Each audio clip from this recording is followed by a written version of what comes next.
Hi mga guys, it's me again, Irish Warde, a content creator and also a mom.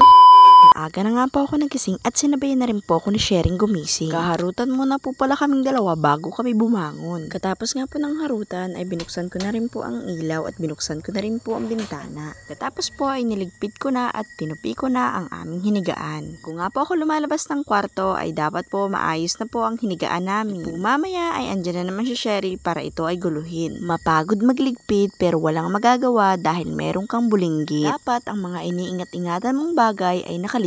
Isang segundo lang na makita ito ni Bulinggit ay agad mangangalat ang inyong mga gamit. Kaya naman kailangan itaas para hindi makawit ng kamay ni Bulinggit. Bibihisan ko nga po pala dyan si Sherry ng damit dahil kami ay sasama kila ate sa daet. At nang nabihisan ko na po si Sherry ay agad po siyang lumapit kay Kuya Ace. Kuya Ace po kasi ay may daladalang royal na matinik sa mata ni Sherry. Habang naghihintay nga po pala kami sa aming mga kasama ay naglaro muna ang dalawa. Alam mo hindi nag-aaway. Binihisan nga po pala dyan sa Ace ng damit dahil siya po ay nagkain ng kanin at madumi na rin po ang kanyang damit. Pagkatapos nga pong bihisan ay pumasok na rin po ako sa kotse nila. Pasok ko nga po pala ng sasakyan ay nakita ko agad at bumungad sa akin ang pamangking kong maganda. Habang nasa biyahe po kami ay ako'y nagpadede na dahil ako'y inaartihan at kinukulit ng batang maganda. Ba't may intro?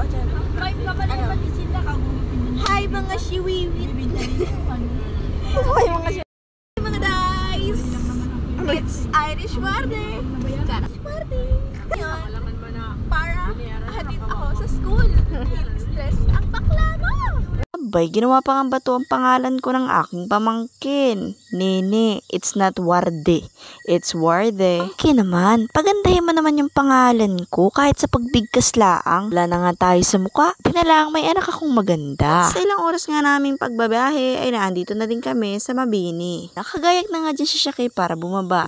Ayusin ang pag-aaral dahil sayang ang binibigay na pera o baon ni ate. At ayan na nga, bumaba na nga si ate Shaki para siya ay mag-school na may daladalang cabinet dahil gagamitin daw sa kanyang roleplay. Bumili nga po muna kami ng burger dito sa Pranks dahil nagugutom na po kami. At pagkakuha po namin ng burger ay agad na rin po kaming umuwi.